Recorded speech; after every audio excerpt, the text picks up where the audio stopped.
오늘 하나님께서 우리에게 주시는 말씀은 신약성경 요한복음 4장 3절로 26절까지 말씀입니다. 요한복음 4장 3절로 26절까지 말씀입니다.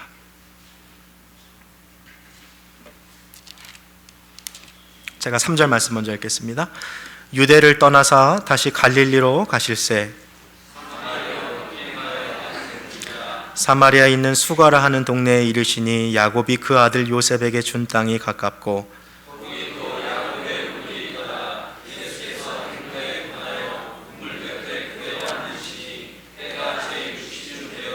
사마리아 여자 하나가 물을 길러 왔음에 예수께서 물을 좀 달라 하시니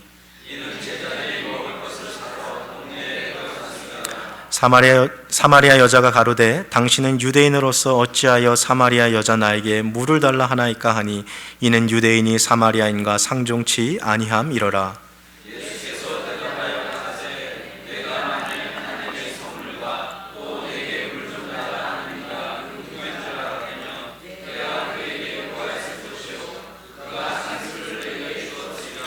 여자가 가로되 주여 물 기를 그릇도 없고 이 우물은 깊은데 어디서 이 생수를 얻겠삼나이까?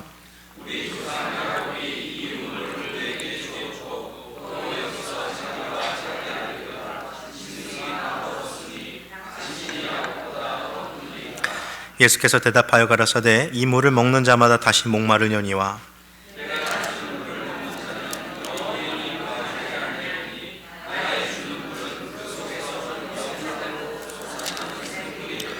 여자가 가로되 주여 이런 물을 내게 주사 목마르지도 않고 또 여기 물 길러 오지도 않게 하옵소서.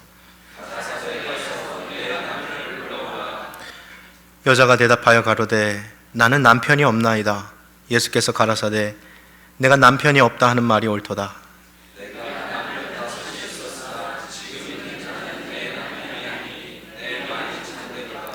여자가 가로되 주여 내가 보니 선지자로소이다.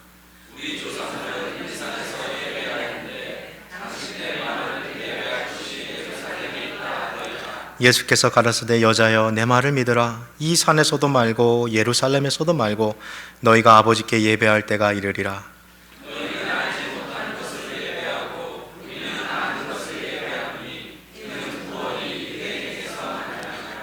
아버지께 참으로 예배하는 자들은 신령과 진정으로 예배할 때가 오나니 곧 이때라. 아버지께서는 이렇게 자기에게 예배하는 자들을 찾으시느니라.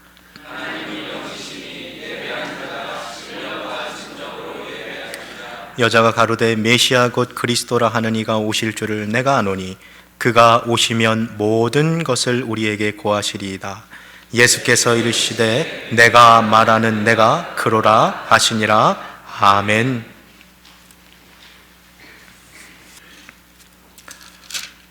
우리 전후자고 계신 분들 보시면서 한번 같이 인사하시겠습니다. 반갑습니다. 잘 오셨습니다. 한번 같이 인사하시겠습니다. 네.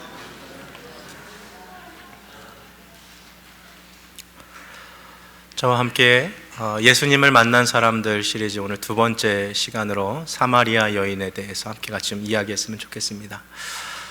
대한민국을 가로짓는 많은 고속도로가 있습니다만 한국을 대표하는 가장 큰 고속도로를 하면 역시 경부고속도로일 것입니다. 경상남도 부산시 금정구에서 출발을 해서 울산광역시, 대구광역시, 또 대전광역시, 또 안산 그리고 또 오산 이런 도시들을 거쳐서 서울시 서초구에서 끝이 나는 아주 긴 이 고속도로가 바로 이 경부고속도로죠.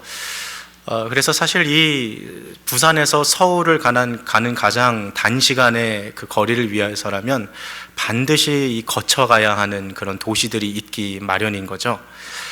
그와 마찬가지로 이스라엘의 지도를 놓고 보면 남쪽에 있는 이 예루살렘에서 북쪽에 있는 이 갈릴리라는 지역에 가려면 단거리로 가기 위해서는 반드시 거쳐야 하는 도시가 있습니다. 그것이 바로 사마리아라는 도시였어요. 그러니까 일직선을 딱 그어놓으면 예루살렘에서 남쪽에 있는 유대 지역에서 북쪽에 있는 이 갈릴리 지역까지 일직선으로 가려면 사마리아를 통과하면 가장 빠르고 쉽습니다.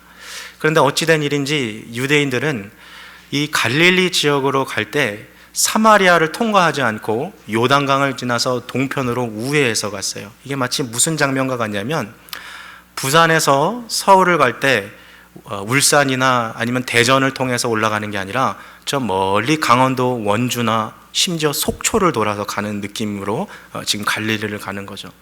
상당히 많이 힘들고 오래 걸리는 그런 길인데, 그럼 이 사람들이 왜 이렇게 사마리아를 지나가지 않고서 굳이 우회해서 그 갈릴리 지역을 갔을까요? 그것은 유대인들과 사마리아 사람들이 사이가 좋지 않았기 때문입니다. 오늘 말씀 9절 말씀을 보면 후반절에 유대인과 사마리아인들이 상종치 아니하였더라 라고 되어 있는데요, 도대체 이 사람들 그 비슷한 지역에 살고 있는 같은 이스라엘 사람들인데 무슨 일이 벌어졌기에 이렇게 서로 사이가 좋지 않은 것일까요? 구약의 역사를 살펴보면 다윗의 아들이었던 솔로몬 시대까지 이스라엘은 하나의 단일 왕국이었어요. 그러나 이제 이 솔로몬 이후에 나라가 두 개로 갈라지게 되죠. 마치 오늘날 우리 대한민국이 남과 북으로 갈라져 있듯이 이스라엘도 남과 북으로 갈라지게 되죠. 그래서 북쪽에 있는 나라를 북이스라엘, 그리고 남쪽에 있는 나라를 남유다라고 부르게 됩니다. 이 북쪽에 있는 이 이스라엘의 수도가 바로 사마리아라는 도시였죠. 이 북이스라엘은 예수님 오시기 전 한 700년쯤에 아수르라는 나라에게 멸망을 당하게 됩니다. 이때 이 북이스라엘을 멸망시켰던 아수르라는 나라는 이주 정책을 갖고 있었어요. 그래서 사마리아에 살고 있었던 사람들을 타국으로 이주시키고 타국에 살고 있었던 많은 이방인들을 사마리아로 이주시킵니다. 그러다 보니까 자연스럽게 이 피가 섞이면서 결혼을 하게 되는 거죠. 원래 순수 혈통을 지켜야 할 유대인들이 이방인들과 결혼하게 되는 그런 일들이 벌어졌어요. 순수 혈통이 무너지게 되었고요, 나중에 남유다도 바벨론에게 멸망해서 바벨론 포로로 끌려갔다가 이 사람들이 다시 남유다로 돌아와서 성전을 건축하려 할 때 다른 사람도 아니고 사마리아에 있는 사람들이 남유다 사람들이 성전을 건축하는 것을 방해합니다. 신앙의 순수 혈통이 무너지고 신앙이 무너져 버렸어요. 그러니까 유대인들이 볼 때 사마리아 사람들은 변질자고 배신자고 그리고 뭔가 더러운 사람들이었어요. 그러니까 오늘 좀 우리에게 와닿게 보면 그냥 사마리아 사람들을 개 취급했던 것이 유대인들 사람이었어요. 같이 겸상하지 않았습니다. 밥 먹지도 않았고요, 서로 봐도 말도 안 걸고 그렇게 상종을 아예 하지 않았던 거죠. 그러니까 이 유대 지역에서 갈릴 지역 갈 때 사마리아 통과하면 빠른 길인데, 가장 빠른 길이고 쉬운 길인데 그 지역에 있는 사람들 꼴도 보기 싫으니까 우회해서 가는 것이죠.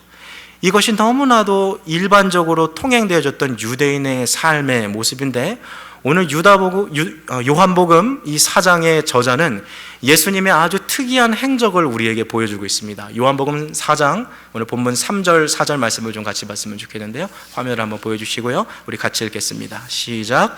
유대를 떠나사 다시 갈릴리로 가실새 사마리아로 통행하여야 하겠는지라. 네, 우리 성경을 보면 사마리아로 가야 된다 이렇게 되어 있습니다만, 사실 원문을 보면 예수님께서 유대에서 갈릴리 지역으로 가시는데 사마리아를 통과해서 일부러 가시는 그 장면을 보여주고 있는 거죠. 우리가 계속해서 살펴보겠습니다만 예수님의 이 행적에는 분명한 목적이 있었어요. 우연하게 그냥 한번 가보자 객기를 부리면서 가신 것이 아니라 분명히 여기서 만나야 할 사람이 있었기 때문에 주님은 아무도 찾아오지 않는 이 도시, 모든 사람들이 소외했던 사람들, 바로 그 중에서도 가장 소외받고 있는 외로운 한 사람을 만나기 위해서 예수님은 이곳에 찾아오셨던 것이죠. 5절 말씀을 보시면 오늘 본문의 배경은 바로 이 사마리아 안에 있는 수가라 하는 조그마한 동네입니다. 역사학자들은 아마도 이 동네가 우리가 잘 알고 있는 그 요셉의 유해가 묻혀있는 그런 동네가 아닐까 싶어요. 왜냐하면 이 땅이 바로 그의 아버지 야곱이 요셉에게 물려줬던 땅이거든요. 그래서 나중에 이 출애굽할 때 그 이스라엘 백성들이 요셉의 유해를 들고 나오잖아요. 그래서 그 시신이 아마 여기에 안치되어 있을 것이라고 많은 학자들이 추측하는 거죠. 또 이 마을에는 아주 유서 깊은 우물이 하나 있었어요. 이삭의 아들이었던 야곱의 시대부터 그의 아들들이 마시고 또 가축들을 마시게 했던 그 물을 대대손손 이렇게 지켜왔던 우물이 이 안에 있는 거죠. 예수님께서 유대 지역에서 갈릴리 지역으로 올라가시다가 피곤하셔서 그 우물 곁에 오늘 앉아 계신 장면이 오늘 말씀 가운데 기록되고 있는 것이죠. 오늘 본문 4장 6절 후반절을 한번 보십시오. 6절을 보시면 예수님께서 우물 곁에 앉아 계시는 그 시간이 나오는데 몇 시라고 성경에 되어 있습니까? 6시라고 되어 있어요. 성경에 있는 시간을 오늘 우리가 사용하는 시간으로 바꾸려면 계산을 좀 해야 됩니다. 단순하게 6을 더하시면 돼요. 자, 그러면 6시는 오늘날 우리가 사용하는 시간으로 바꾸면 몇 시가 됩니까? 12시가 되는 거예요. 자, 예수님께서 지금 이 수가라는 동네에 있는 우물가에 앉으셨을 때가 낮 12시예요. 낮 12시는 시원한 때입니까? 아니면 무더운 때입니까? 아주 무더운 시간이 바로 12시죠. 하루 중 해가 가장 높이 떠 있는 이 정오에 예수님께서 우물 곁에 앉아 계신 거예요. 여러분, 이스라엘은 중동 지역이다 보니까 날씨가 한국이랑 미국이랑은 매우 다릅니다.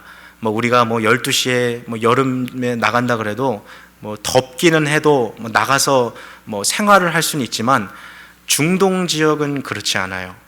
중동에서 우리나라 분들이 이렇게 건설하러 많이 이렇게 갑니다만 그렇게 건설하러 나간 그 업체들도 점심시간 이후에 쉬는 시간을 줍니다. 12시부터 2시 정도는 그냥 실내 그늘진 데서 일하게 하거나 아니면 밖에서 일하는 작업들은 다 멈추는 거죠. 그 이유는 이런 적도에 가까운 중동 지역에서의 이 12시 이 정오라는 것은 그냥 더위가 아니라 말 그대로 살인적인 더위인 거예요. 사람이 밖에서 일하다 보면 막 팍팍 쓰러지는 거죠. 일사병으로. 그래서 밖에서 일했던 농부 아저씨들도 새벽부터 일하다가 해가 중천해지면 가서 자는 거죠. 저 남미 지역만 해도 이 점심시간 이렇게 해가 좀 떠 있으면 시에스타라는 걸 갖죠. 잠깐 자는, 낮잠 자는 시간. 적도에 있는 그 나라들이 대부분 비슷해요. 정오부터 한 2-3시까지는 너무 더우니까 밖에서 일하지 않는 거예요. 자, 우리가 좀 상상의 나라를 좀 펼쳐서 우리가 이 사마리아 지역에 사는 사람이라고 한번 생각해 봅시다. 집에서 물을 사용해야 되는데 수도꼭지 틀면 물 나오는 시대가 아니니까 우리도 우물가에 가서 물을 떠와야 돼요. 그러면 언제 물 뜨러 가시겠어요? 하루 중에 물이 가장 프레시한 때가 언제일까요? 새벽이고 아침이죠. 그래서 사람들이 동틀 때 아직 조금 어수컴컴하고 해가 다 뜨지 않았지만 사물을 분별을 할 수 있는 바로 그때, 아직 덥지 않은 그때에 나가가지고 물을 떠오는 거죠. 근데 이 당시에도 아침잠이 많은 사람들이 있었을까요? 없었을까요? 있었어요. 어느 시대나 있었어요. 그래서 그런 사람들은 아침에 뜨지 못하면 정오에 나가는 것이 아니라 언제요? 해가 다시 서쪽으로 뉘엿뉘엿 지었을 때 그때 나가가지고 또 물을 퍼는 거. 새벽에 뜨든지 오후에 푸든지 일단 생활만 되면 가능한 거니까 사람마다 자기의 생활 패턴에 맞게 그렇게 생활을 했겠죠. 그러나 대부분 많은 경우 역사학자들이 사람들이 그 새벽에 개벽할 때, 그 이제 동이 틀 때 물을 뜨러 많이 갔다라고 정해집니다. 그러니까 상식적으로 우리가 이 지역에 살았다고 하더라도요, 가장 무더운, 말 그대로 정말 태양이 장렬하여서 살인적인 더위, 막 사람들이 푹푹 쓰러지는 그 시간에 무거운 이 물통을 지고서 가진 않았겠죠. 아무도 찾아오지 않는 바로 그 정오의 시간, 예수님도 홀로 그 우물가에 앉아 있는 그 한산한 모습, 오늘 바로 그 정오의 우물가에 한 여인이 물뜨기 위해 예수님을 향하여, 더 정확하게 말하면 우물가를 향하여 걸어오고 있는 장면이 펼쳐지고 있는 것이죠. 오늘 본문을 기록한 이 요한은 우리에게 아무도 없는 때를 일부러 골라서 물들어 오는 이 여인의 모습을 보여줌으로써 이 여인에게 무언가 말 못할 깊은 가슴 아픈 사연이 있다는 것을 보여주고 있어요. 사실 이 당시에 이 물들어 가는 것은요, 대부분 이 집에 있는 여인들이 하는 역할이었어요. 남편들은 이제 일어나자마자 새벽에 논밭에 일하러 가고 여인들은 이제 물들어 가거든요. 그러니까 이 풍경을 한번 생각해 보시죠. 이렇게 물만 뜨고 바로 왔을까요? 이렇게 오면 사람들끼리 가서 막 수다도 떨고 같이 근황도 얘기하고 막 이런 왁자지껄한 그런 풍경들이 펼쳐지는 것인데, 오히려 이 여인은 그런 걸 가지 않고 아주 고요한 사람들이 없는 곳을 향해 찾아가면서 있는 거죠. 도대체 무슨 사연이 있었길래 이렇게 인적이 뜸한 시간에 태양의 열기를 온몸으로 맞아가면서 물을 들어왔을까요? 잠시 잠깐 말씀을 이렇게 멈춰놓고 우리가 좀 한 가지 좀 생각해 볼 것이 있어요. 여러분, 우리가 살아가면서 만나는 대다수의 사람들은 사실 겉으로 보면 다 멀쩡해 보여요. 그렇지만 조금만 시간을 가지고 그 사람하고 얘기하다 보면 누구나 그 가슴 아픈 곳에 깊은 정말 슬픔을 한두 개 정도는 안고 살아간다는 것을 우리는 깨닫게 됩니다. 아마 여기 우리가 오늘 함께 신앙생활하는 우리 성도님들 가운데서도 이 자리에 앉아있고 겉으로 볼 땐 참 멀쩡해 보이지만 참 가슴 아픈 마음을 가지고 이 자리에 앉아있는 분들이 있을 수도 있다라는 거예요. 오늘 이 본문에 나오는 이 여인 어떻습니까? 겉으로 보면 너무나도 평범한 일상의 현장이에요. 물 들어가는 현장. 그렇지만 이 여인에게도 말 못할 그런 사연들이 있는 거죠. 하루 중 가장 더운 시간에 물을 길르러 나왔다라는 것, 써야 할 물을 다 써서 다급하게 나왔거나 아니면 아이들이 장난치다가 이 양동이가 엎어져서 물이 없어서 나오고 그런 상황이 아니라 이 여자는 이것이 습관처럼 늘 정오에 물들어 나왔던 여인인 거죠. 왜 그랬을까요? 왜 사람들을 이렇게 피해서 일부러 한적한 시간에 물들어 왔을까요? 이 여인은 사람들을 만나고 싶지 않았던 것이죠. 여러분, 우리들도 그럴 때가 있는 것 같아요. 사람이 정말 힘들고 어려운 일을 겪으면 사람 만나기가 싫을 때가 있어요. 그럴 때 있지 않습니까? 사람 만나기 싫을 때가. 신앙생활이 좋은 분들도, 신앙이 좋은 분들도 너무 크고 힘든 아픔이 찾아오면 교회 나오기가 싫을 때가 있어요. 예배 장소 오는 것도 싫고 사람들 만나면서 아무 일도 없었던 것처럼 그냥 사람 좋은 미소 띄고 있는 내 자신을 보는 것도 너무 힘들어서 그냥 사람들 없는 곳에서 그냥 홀로 있고 싶은 순간들이 얼마나 있는지 모릅니다. 도대체 우물로에 물 들어가는 이 여자의 이 사연이 무엇이길래 이렇게 사람들을 피하고 있을까요? 우리는 이미 이 본문을 다 읽었기 때문에 이 여인의 상황을 잘 알고 있습니다. 이 여인은 이미 벌써 6번째 남자와 살아가고 있어요. 같이 살던 남자가 이미 6번이나 바뀐 거예요. 그러나 엄밀한 의미로 그들 모두 그 여자의 남편은 아니었어요. 지금도 6번째 남자와 함께 동거하고 있지만 그 사람 역시 이 여인의 남편은 아닌 거죠. 오늘날 우리가 사는 사회에서 이러한 삶을 살고 있는 한 여인을 생각해 봅시다. 사람들이요, 수근수근 거리지 않겠습니까? 뒤에서 그녀에 대해서 많은 이야기들이 오가지 않겠습니까?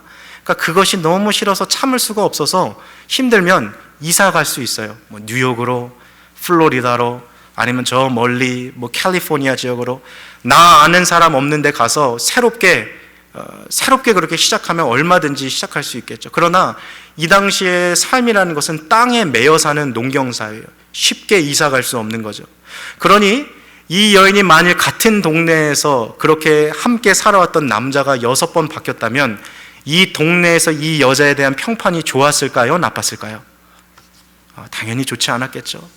사람들이 지나갈 때마다 곁눈질하고 사람들이 지나갈 때마다 뭔가 수근수근거리면 내 얘기하는 것 같고 누군가 지나가다가 아이들이 킥킥거려도 왠지 뭔가 기분 나쁘고 사람들이 자리를 째려보고 좋지 않은 눈으로 보는 그 모든 것, 그리고 심지어 사람들이 자기와 상종하지 않으려는 그 모습들을 보면서 너무나 사람이 싫은 거예요. 그래서 사람 마주치는 것이 너무 싫기 때문에 이 정오에 사람 없는 그 시간에 물 들어오는 이 여인의 모습을 보게 되는 거죠. 그러면 성경에서 자세하게 우리에게 이야기해주고 있지 않기 때문에 우리는 이 여인에 대해서 이렇게 말할 수는 없습니다만 좀 추측해 볼 수는 있어요. 이 여인이 좀 어떤 삶을 살았을까? 어쩌면 정말 첫 번째 남자와 만났을 때 이 사람이다 라고 생각하고 그 사람하고 만났는데 성격 차이일 수도 있고요. 아니면 남자와 이렇게 큰 다툼이 있었거나 그래서 혹은 남편에게 버림받고 그래서 두 번째 남자를 만났을 수도 있겠죠. 근데 그 두 번째 남자하고도 잘 되지 않아서 세 번째 남자를 만나고 세 번째 남자하고도 잘 되지 않아서 네 번째, 다섯 번째, 그리고 이제 6번째까지 왔던 사람이에요. 이 당시에 사실 여인이 이혼해서 혼자 산다는 것은 큰 경제적인 압박을 느끼게 되는 거거든요. 그러니까 오갈 데 없고 의지할 곳 없고 또 너무 힘들다 보니까 그랬는지도 모르겠어요. 도대체 무슨 사연이 있어서 이 여인이 이 지경까지 이르게 됐는지 우리는 알 수는 없고 추측할 뿐입니다. 그러나 단 한 가지, 우리가 이 이야기를 좀 입체적으로 보고 우리가 이 이야기 속에 들어가서 이 여인의 마음을 살펴본다면 우리는 한 가지는 분명히 알 수 있어요. 이 사람 얼마나 외로운 사람이었을까요?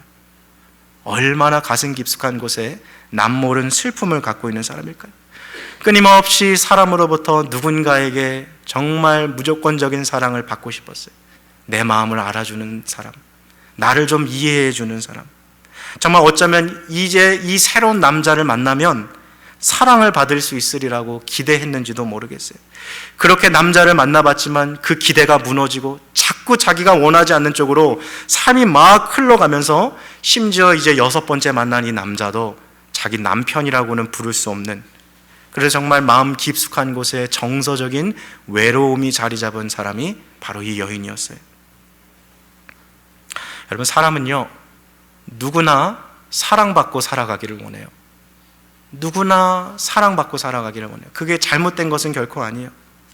그렇지만 내가 찾고 내가 갈망하는 그 사랑이 채워지지 않으면 사람은 너무 외로운 거예요.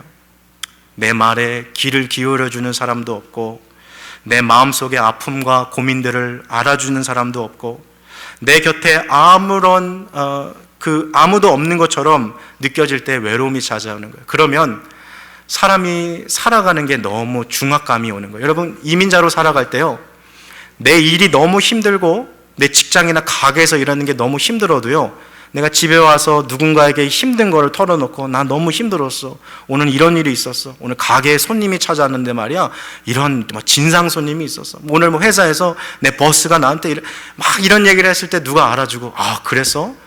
정말 그런 일이 있었어? 내가 내일 가서 내가 그래서 혼내줄게, 막 이런 식으로 막 공감해주는 누가 있잖아요. 그러면 힘들고 어려워도 그거 이겨낼 수 있어요.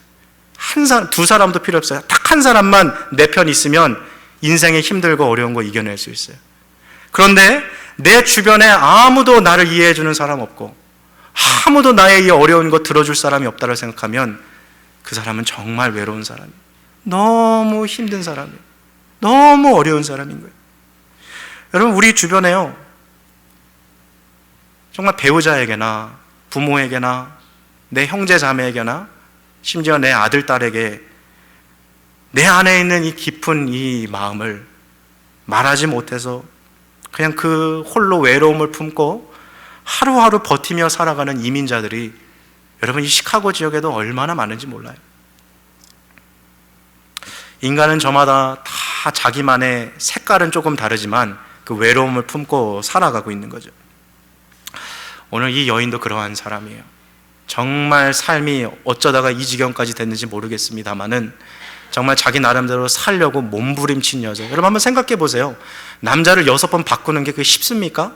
그 보통 일이 아니죠. 그러니까 이 여인도 얼마나 괴로운 일들이 있었는지 우리가 그냥 추측해 볼 따름입니다. 그렇지만 이 여인은 자신의 삶에 있는 그 슬픔과 외로움을 해결해 보기 위한 방법으로 뭘 선택한 거예요? 이성을 선택한 거죠. 남자를 선택한 거죠. 내 힘들고 이 어려운 거 내가 저 사람 만나면 저 사람 통해서 이런 게 좀 해결되진 않을까 하고 그렇게 시도해 봤던 거죠.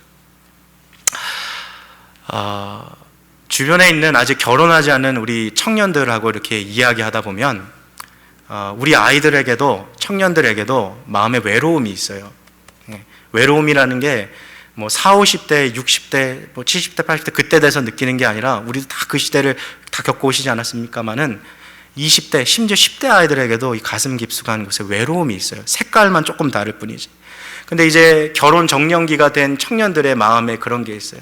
내가 가지고 있는 이 외로움이 내가 결혼만 하면 이게 없어지겠지 하는 그런 막연한 기대를 가지고 있는 그 청년들이 있는 거죠.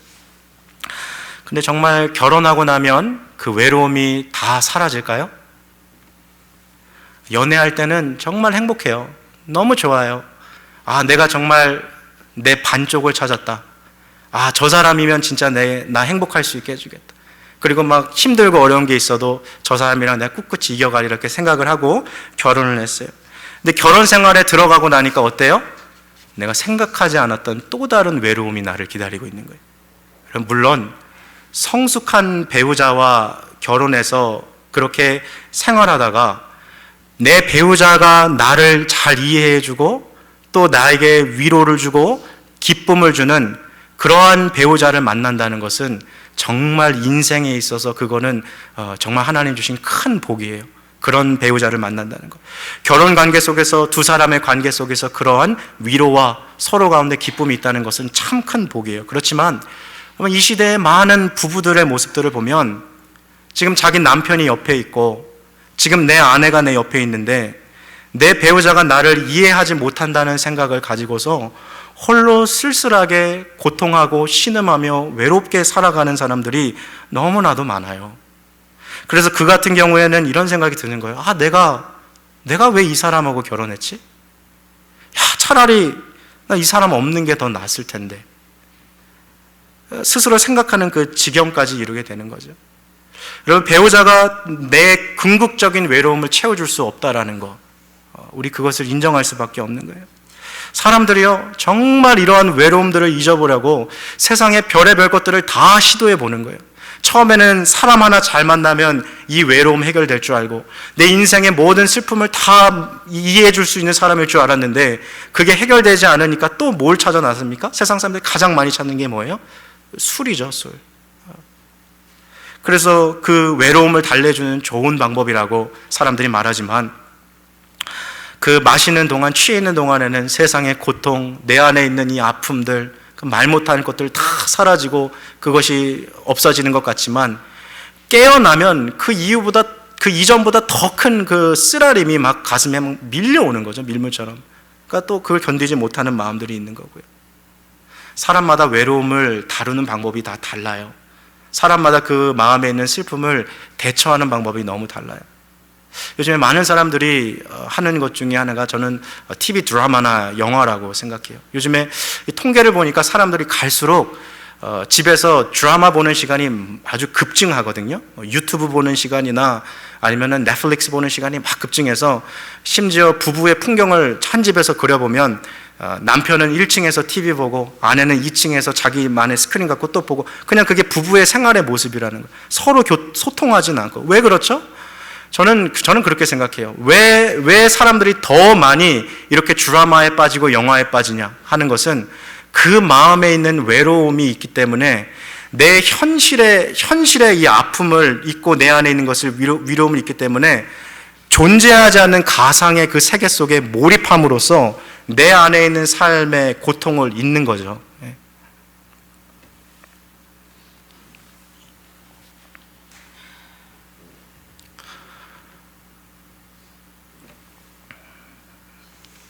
또 어떤 사람들은 친구들하고 모임을 만들어서 이렇게 뭐 수다 떠는 시간들도 갖고, 뭐 그게 나쁜 것은 아니지만 자기의 근원적인 이 외로움이 해결되지 않아서 자꾸 그런 모임들을 나가서 막 사람들하고 막 떠들면서 오는 거죠. 그런데 그런 모임들 끝나고 다시 집에 돌아오면 똑같다는 거죠. 여전히 해결되지 않은 거. 그리고 돈이랑 좀 여유가 있는 사람들은 뭐 백화점 가서 쇼핑도 하고 내가 평상시 원했던 뭐 가방도 사고 옷도 사면서 정말 자신 안에 있는 미친 듯이 흘러오는 그 외로움을 잊어보기 위해서 자기 나름대로 뭔가 해보는 거예요. 어떤 사람들은 그 느낌이 너무 싫어서 눈, 코 뜰 새 없이 막 바쁘게 일하는 분들도 많아요. 그 느낌, 그 외로움이 너무 싫어가지고. 그렇지만 마치 어느 날 자기도 알지 못하는 날 덫에 걸린 새처럼 열심히 눈, 코 뜰 새 없이 바쁘게 일하던 어느 순간에 외로움이 갑자기 훅 가슴 깊게 밀려오는 거죠. 여러분, 오늘 본문 속에 나오는 이 여인, 사람들에게 손가락질 받을지언정 정말 살아야 했어요. 내 안에 가슴 깊숙한 이 마음을 정말 그대로 놔둘 수가 없었어요. 그래서 자기 나름대로 살아보겠다고 남자를 바꿔보면서 그렇게 생활했던 거죠. 6번이나 바꿔봤어요. 그러나 그녀 안에 있는 내적 문제가 아직도 해결되지가 않는 거예요. 여러분, 오늘 이 여인은 바로 이런 외로움을 가지고 오늘 살아가고 있는 거죠. 그렇기 때문에 사람들의 이 시선을 피해서 아무도 오지 않는 태양이 장렬하고 있는 이 뜨거운 오후에 사람들의 눈을 피해서 우물가를 향해 걸어오고 있는 거예요. 바로 아무도 찾아오지 않는 이 도시 사마리아, 아무도 상대하려지 않는 그 사마리아 사람들, 그리고 그 사람들 가운데서도 가장 소외받는 한 여인, 사마리아 여인, 이 사람이 있는 이곳에 바로 이 일상의 현장에 누가 지금 찾아와 계세요? 예수님이 지금 찾아와 계신 거예요. 여러분, 평상시 같으면 우물가에 아무도 없어야 돼요. 늘 그래 왔거든요.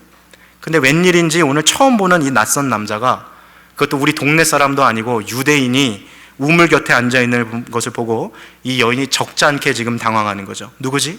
뭐 하는 사람인데 오늘 이 시간에 여기 앉아있는 거지? 그래서 물은 떠가야 되니까 의심의 눈초리로 경계하는 태도로 지금 이 우물가를 걸어오고 있는 거죠. 바로 그때 이 여인은 깜짝 놀라게 예수님이 이 여인에게 말을 거시는 거죠. 내게 마실 물 좀 주십시오.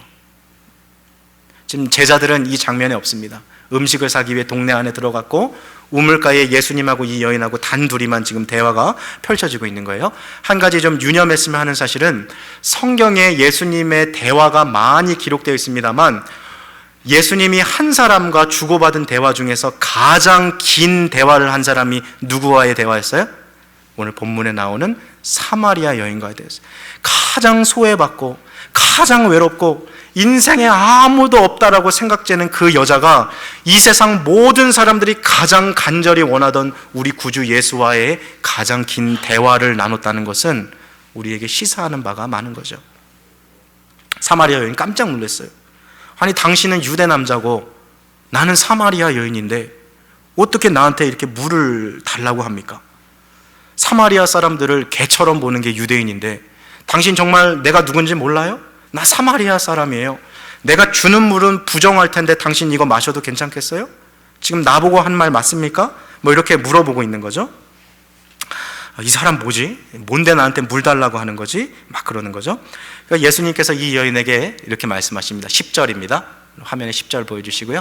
같이 읽겠습니다. 시작. 예수께서 대답하여 가라사대 내가 만일 하나님의 선물과 또 내게 물을 달라 하는 이가 누구인 줄 알았다면 내가 그에게 구하였을 것이요 그가 생수를 내게 주었으리라. 당신이 만일 하나님의 선물이 무엇인지 알았더라면, 그리고 지금 당신에게 물을 달라고 하는 내가 누구인지 알았더라면 오히려 당신이 나에게 물을 좀 달라고 했을 것이고 나는 당신에게 living water, 생명의 물을 당신에게 주었을 것입니다.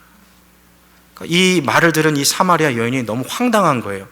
여러분, 우리가 우물을 흔히 생각하면 한국의 우물을 우리가 떠올리기 쉬워요. 그래서 벽돌로 지어진 우물에 있고 이렇게 중간에 두레박이 대롱대롱 이렇게 매달려 있는 우물을 우리가 상상하기 쉽습니다만 이스라엘의 우물은 그렇지 않아요. 이스라엘은 우물이 벽돌로 쌓여 있고 그냥 그 위에 뚜껑으로 덮어버렸어요. 그럼 두레박은 어떡합니까? 물 깃는 사람이 직접 가지고 와야 돼요. 예수님을 보니까 옆에 두레박이 없어요. 물 기를 두레박도 없고 줄도 없는 이 사람이 어디서 이 물을 가지고 나를 준다는 말인가? 너무 황당한 거죠. 11절, 그래서 이 여자가 물어보는 거예요. 11절 말씀 같이 읽읍시다. 시작. 여자가 가로되 주여 물 기를 그릇도 없고 이 우물은 깊은데 어디서 이 생수를 얻겠사옵나이까? 오늘 이 여자의 목소리는 좀 퉁명스럽습니까? 아유, 선생님, 제가 보니까 물 기를 그릇도 없으신 것 같은데 어디서 이런 물을 주신다고 지금 나한테 그러십니까? 12절이요. 이어서 말합니다. 우리 조상 야곱이 이 우물을 우리에게 주었고 또 여기서 자기와 자기 아들들과 짐승이 다 먹었으니 당신이 야곱보다 더 큽니까? 아니, 두레박도 없고 줄도 없는 사람이 이 깊은 우물에서 어떻게 물을 푸겠다고? 그러면 다른 곳에서 물을 준다고 했는데 이 우물은 우리의 조상 야곱이 준 물이고 대대 자손 그리고 가축까지 다 먹여 살린 물인데 당신은 무슨 비밀이 있기에 이 물이 아니고 다른 물을 나한테 준다는 겁니까? 마치 약장수 대하듯이 반신반의하고 있는 거죠. 말도 안 되는 소리를 하고 있나 이런 거죠. 이에 대한 예수님의 대답이 뭐예요? 13절 14절입니다. 같이 읽겠습니다. 시작. 예수께서 대답하여 가라사대 이 물을 먹는 자마다 다시 목마르려니와 내가 주는 물을 먹는 자는 영원히 목마르리지 아니하리니 나의 주는 물은 그 속에서 영생하도록 솟아나는 샘물이 되. 이 여인 날마다 정오 때에 뜨거운 태양빛을 피하여 온몸이 정말 타들어가는 듯한 그 더위를 피해서 무거운 그 양동이를 양손에 들고 물들어 오는 것이 그녀의 일상이었어요. 그러니 만일 오늘 이 낯선 이 청년이 하는 말이 맞다면 그가 주는 물을 마심으로써 영원히 목마르지 않을 수 있다면 이거 다시 안 해도 되겠죠. 세상에 근데 그런 물이 어디 있어요? 믿어지지가 않는 거죠. 그래도 이 예수님 상대하는 마음에 그냥 반신반의하면서 그래요? 그런 물 있으면 한번 줘봐요. 이런 느낌으로 15절에 이 여자가 얘기하는 거죠.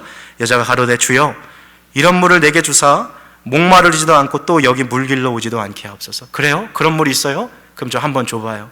저 한번 마셔보고 싶어요. 그래서 다시는 이 정오의 때에 물 들어오는 이 귀찮은 수고 나 안 하고 싶어요. 이런 거죠. 자, 오늘 이 예수님과 이 여자의 대화를 한번 보십시오. 오늘 이 모습이 참 우리와 예수님과의 관계랑 비슷한 것이 있어요. 그게 뭐냐면 우리는 처음 신앙생활할 때 예수님에게 우리의 1차적인 필요를 구하러 오는 거예요. 예를 들면 이런 거예요. 주님, 나 지금 돈 너무 필요해요. 주님, 나 지금 돈 좀 주세요. 그래서 교회에 와서 신앙생활하면서 하나님 앞에 내 1차적인 필요를 구하는 거예요. 하나님, 나 지금 이거 필요하니까 이거 주세요. 하나님, 나 돈 좀 주세요. 근데 우리 하나님이요, 주실 수도 있고 안 주실 수도 있어요. 근데 우리 하나님이 진짜 주시고자 하는 건 뭐냐면 물질적인 것을 통한 부유로움이 아니라 하나님을 만났을 때 주어주시는 그 내면의 풍요로움을 주님을 원하시는 거예요. 하나님, 나 정말 성공하고 싶어요. 하나님, 다른 사람들이 정말 나 알아봤으면 좋겠고 나 정말 인정받고 싶은 사람이 되고 싶어요. 하나님이 그 기도 들어주실 수도 있고 안 들어주실 수도 있어요. 그렇지만 주님이 정말 원하시는 건 뭐냐면 사람들이 나를 어떻게 평가하느냐에 따라서 내 가치가 올라가고 낮아지는 게 아니라 내 모습 있는 그대로 하나님께 사랑받고 있다는 것. 이 세상에 둘도 아니고 오직 딱 하나밖에 없는 내 자신의 존귀한 가치를 주님이 깨닫게 하시는 거예요. 하나님, 저 사람이 나 정말 사랑했으면 좋겠어요. 하나님, 저 사람이 정말 내 마음을 알았으면 좋겠어요. 하나님, 저 사람이 정말 변화됐으면 좋겠어요. 내가 원하는 모습 그대로 조금만이라도, 단 1도만이라도, 단 1분만이라도 좀 바뀌었으면 좋겠어요. 하나님이 그 기도 들어주실 수도 있고 안 들어주실 수도 있어요. 그렇지만 정말 하나님이 우리에게 주시고 싶으신 것은 이 모든 폭풍 같은 상황 가운데서도 하나님 한 분만이 주실 수 있는 그 사랑과 은혜가 있다는 것을 우리에게 깨닫게 하시는 것이죠. 1차적인 필요를 위해서 주님 앞에 나왔어요. 그게 돈이든 건강이든 가정의 문제이든 내 어떠한 것이든지. 그러나 주님은 1차적인 필요를 채워주시고 그냥 그것에서 만족시키는 것이 아니라 그 사람이 진짜 필요한 것이 무엇인지를 꿰뚫어 보시고 그것을 주시기를 원하는 거예요. 오늘 이 여인에게 필요했던 건 물이라고 생각했어요. 예수님, 맞아요. 나는 그런 물이 필요해요. 다시는 이 정오의 우물가에 오지 않을 정도로 그 물을 내게 주세요 라고 말했어요. 근데 오늘 이 요한복음 4장은 결코 쉬운 장이 아니에요. 왜냐하면 대화가 주제가 왔다 갔다 합니다. 그래서 정신을 차리고 이 대화를 봐야 되는데 갑자기 오늘 물 얘기를 하다가 예수님께서 16절 보시면 갑자기 주제가 확 바뀌어버려요. 16절 보세요. 예수님이 이 여자에게 뭐라고 하세요? 가라사대 가서 누구를 데려오라고요? 내 남편을 불러라. 여러분, 이 대화의 흐름을 잘 잡으셔야 돼요. 그래요, 예수님, 지금 나한테 필요한 건 물이에요.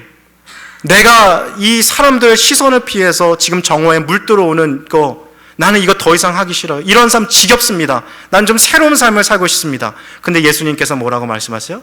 전혀 생뚱맞은 얘기를 하신 거예요. 너 가서 네 남편을 데려라. 왜 예수님이 이렇게 하셨어요? 너에게 진짜 필요한 거, 너의 문제는 정오에 물 들어오는 문제가 아니라 여태까지 네가 살아오면서 네 자신에 있는 외로움을 스스로 해결해 보려고 너가 그동안 시도했던 그 삶의 방법이 무엇이냐라고 주님이 물어보시는 거예요. 너 여태까지 삶의 그 슬픔과 외로움을 이겨내기 위해서 무엇을 시도해 봤느냐? 그리고 그렇게 살아가는 것이 너에게 어떠한 것을 주었느냐? 그리고 앞으로도 그렇게 살아갈 것이냐? 라는 그 모든 질문이 함축되어 있는 거예요. 자, 어쩌면 이 질문을 들었을 때 이 여인은요, 송곳으로 누가 옆에서 찔리는 것처럼 뜨끔했을 거예요. 왜요? 이 세상에 많은 주제가 있지만, 대화의 거리가 있지만 이거 하나만큼은 정말 말하고 싶지 않은 거거든요. 여러분, 사람은요, 누구나 말하고 싶지 않은 주제가 있어요. 그건 누구나예요. 이 여인에게는 이 주제였어요. 남편이라는 주제는 정말 말하고 싶지 않은 주제였어요. 근데 오늘 낯선 처음 본 이 사람에게 내가 여태까지 살아온 이야기 다 할 필요 있어요? 없어요? 없죠. 그러니까 17절에 이 여인이 아주 간단하게 말하죠. 17절 봅시다. 뭐라고 말해요? 여자가 대답하여 가로되 저는 남편이 없습니다. 이 사람한테 내가 여태까지 살아온 이야기 뭐해요? 이민 생활하면서 고통받았던 거, 여태까지 우리 집에 일어났던 사연들, 지나가는 사람인데 오늘 처음 본 유대인 남자인데 이 스트레인저에게 내 이야기 할 필요 뭐 있습니까? 근데 오늘 이 여인은 그 다음 일어날 일을 꿈에도 상상 못했어요. 자기는 정말 꼭꼭 감춰놓고 아무에게도 말하고 싶었지 않았던 우리 가정의 아픔이었고 내 인생에 지나온 행적이었는데 예수님이 그것을 하나하나씩 다 꺼내시는 거예요. 우리 예수께서 가라사대부터 같이 읽겠습니다. 시작. 예수께서 가라사대 내가 남편이 없다 하는 말이 옳도다. 18절이요. 내가 남편 5이 있었으나 지금 있는 자는 내 남편이 아니니 내 말이 참되도다. 당신 말이 맞습니다. 당신 말이 맞아요. 지금까지 있었던 5명도 당신 남편이 아니었고 지금 같이 사는 그 남자도 당신 남편은 아니죠. 여인은요, 이거 정말 꼭꼭 숨기고 살고 싶었거든요. 남들에게 보여주고 싶지 않았거든요. 이야기하고 싶지 않았거든요. 근데 예수님께서 오늘 그걸 꿰뚫어 보고 계신 거죠. 맞아요. 당신 말이 맞아요. 당신이 여태까지 그 삶의 슬픔과 외로움을 이겨보려고 자기 나름대로 그 문제를 해결해 보겠다고 사람들을 찾아왔지만 지금 당신 곁에 있는 그 사람도 결국 당신에 있는 그 슬픔과 외로움을 채워주지 못했기에 그 사람이 남편이 아니라고 말하는 당신의 말이 맞습니다. 주님 그렇게 이야기하고 계신 것이죠. 여러분 오늘 예수님의 이 어법을 주목해 보십시오. 가서 네 남편을 데려와라. 가서 네 남편을 불러와라. 이게 뭐라고 말씀하시는 거면 네가 그동안 살아오면서 너 나름대로 네 자신 안에 있는 그 슬픔과 외로움을 견뎌보기 위해서 너가 사용해봤던 그 방법이 정말 무엇인가 하는 것을 주님이 묻고 계십니다. 그게 정말 너에게 도움이 되었니? 그렇게 정말 계속 살아가는 것이 너가 원하는 모습이니? 결혼을 해서 남편으로부터 아내로부터 그토록 찾고 싶었던 사랑을 받았습니까? 성공해서 돈 벌어서 흥청망청 술 먹고 정말 뭐 드라마 보고 영화 보고 쇼핑하고 그러면서 내면에 감춰있는 내 안에 있는 슬픔과 외로움이 정말 다 사라졌을까요? 주님께서 묻고 계신 거예요. 가서 네 남편을 데려와라. 여러분 이 질문은 우리가 외로울 때 사는데 흥미가 없을 때 무엇을 찾고 살아왔는가를 묻고 계신 아주 근원적인 질문인 거예요. 예수님은 이 여인의 좋게 포장한 모습이 아니라 가장 깊숙한 곳에 있는 내면의 세계를 해결해야 된다는 거예요. 여러분 교회 와서요 그냥 연고 바르고 반창고 붙이고 돌아가지 마세요. 정말 필요하다면 수술대 위에 올라가서 배를 째는 그런 각오로 복음 앞에 나오세요. 그냥 오늘 와서 그냥 한번 울고 기도하고 됐어 이러지 마시고요. 삶에 정말 내 안에 깊숙한 문제가 뭔지를 주님 앞에 보여주세요. 이미 주님은 그거 다 알고 계세요. 내가 감추고 싶었던 그 과거를 정확하게 예수님이 보고서 그렇게 말하니까 이 여인 너무 깜짝 놀란 거예요. 자, 그런데 한번 보세요. 이 여인 어떻게 대처합니까? 주제를 확 바꿔버려요. 지금 물 얘기 나오다가 예수님께서 남편 얘기를 딱 하니까 이 여인이 이 주제를 대화를 확 바꿔버리는 거예요. 저도 그럴 때가 있어요. 상담을 하다 보면 confrontation을 해야 될 때가 있어요. confrontation. 그게 뭐냐면 이 사람의 문제가 이거예요. 그래서 이거에 대해서 이야기를 하는데 정작 그 상담을 받고 있는 사람이 이 얘기하는 게 너무 싫어서 주제를 자꾸 다른 걸로 회피하는 거예요.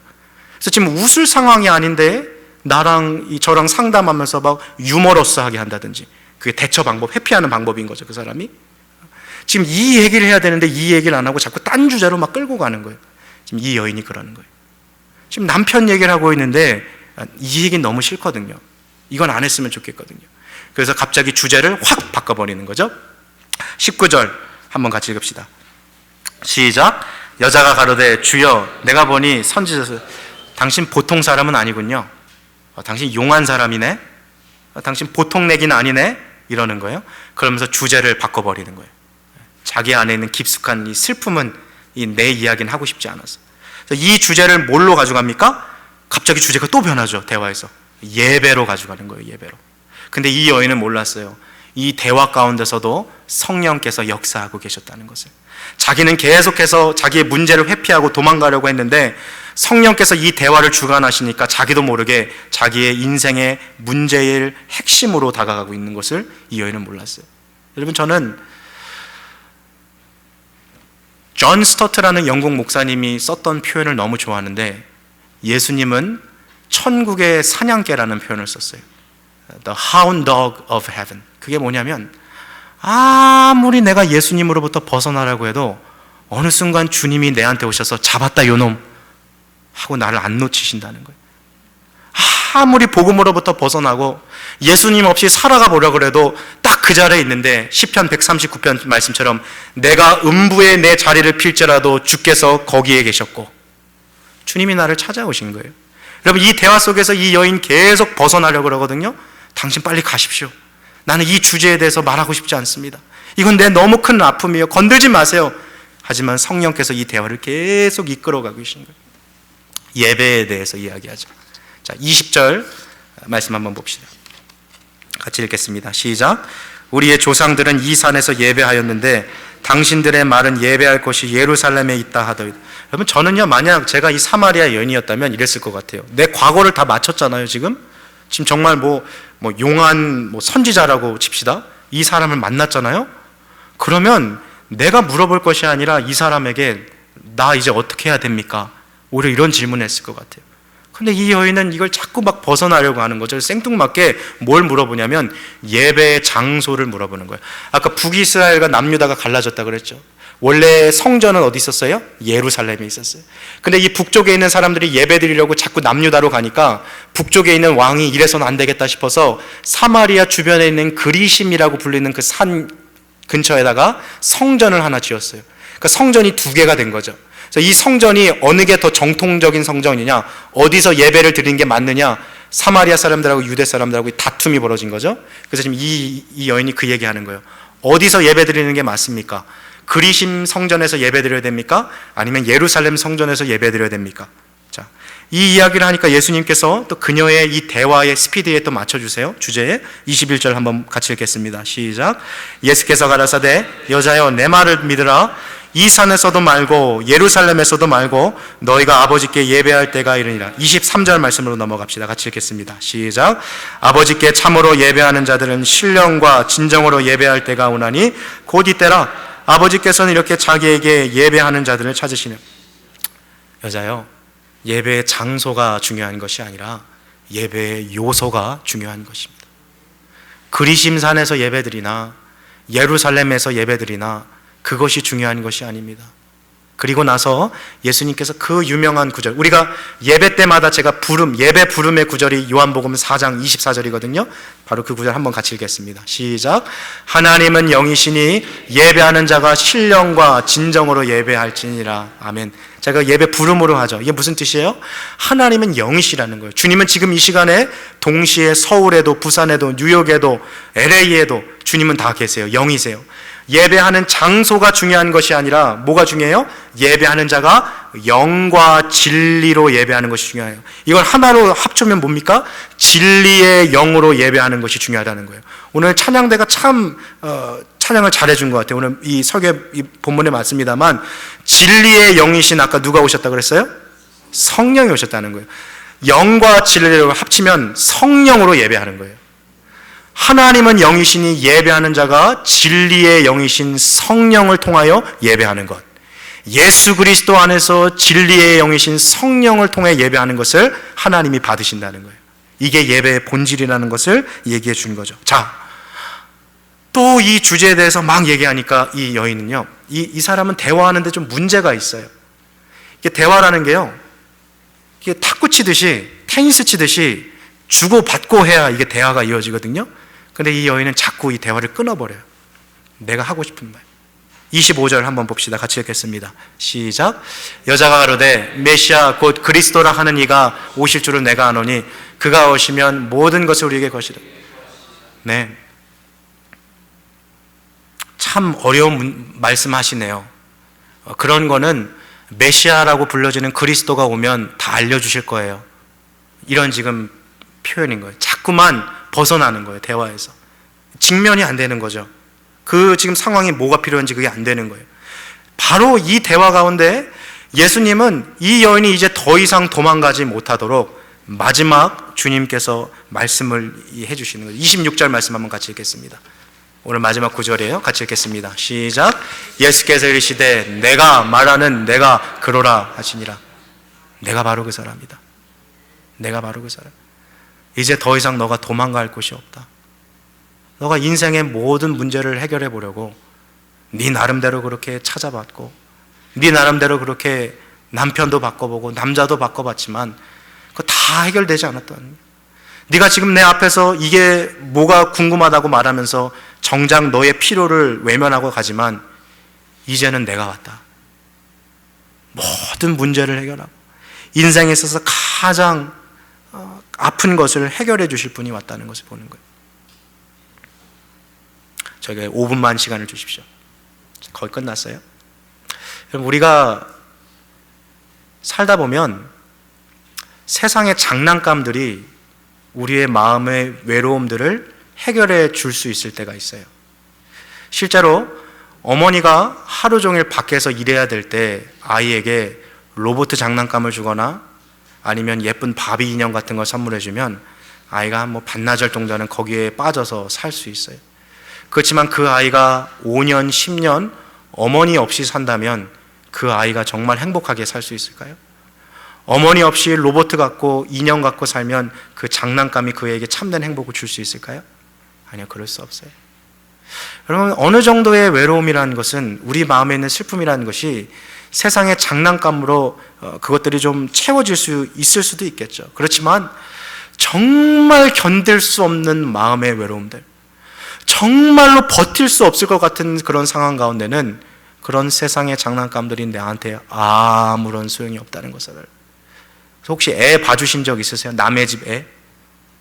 그 집에서 애가 평상시에 좋아하는 장난감 다 우리 집으로 갖다 놓고 이제 이 애가 우리 집에서 어느 정도 있다가 이제 엄마가 몰래 나가려고 그러잖아요.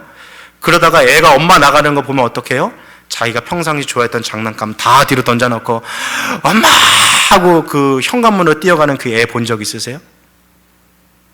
네. 오늘 본문에 나오는 이 사마리아 여인의 모습이 바로 그런 게 필요하다는 거예요.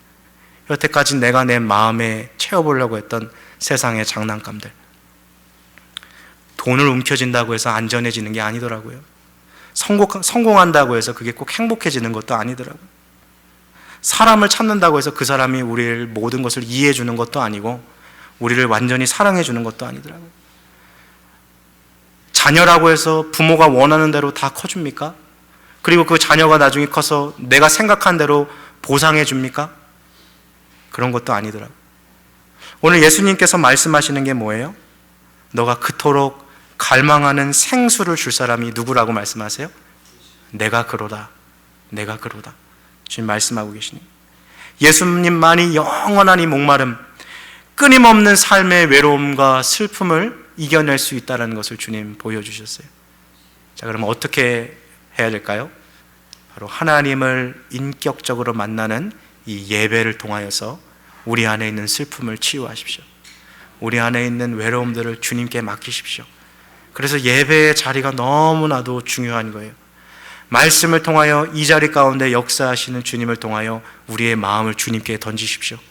세상의 헛된 장난감이 아니라 그 어머니가 현관문을 뛰쳐나갈 때 달려나가서 엄마 가지마라고 불렀던 그 어린아이처럼 주님, 아니에요.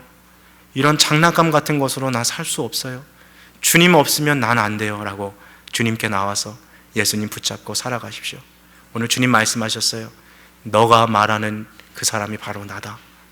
너가 그토록 인생 평생 찾아야 했던 삶의 해답이 바로 나다. 라고 주님 말씀하셨습니다. 오늘 이 자리에 앉아 계신 우리 성도님들, 어쩌면 우리 모두가 사마리아 여인일 것입니다.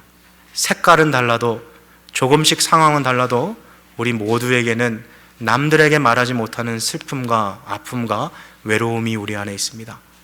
오늘 우리 안에 그 있는 마음들을 주님께 가지고 가십시오. 그리하여 우리의 유일한 위로자이시며 우리의 참된 위로자 되신 주님께서 우리의 마음 가운데 참된 기쁨과 만족 주시기를 주님의 이름으로 축복합니다. 이 시간 함께 같이 기도합시다.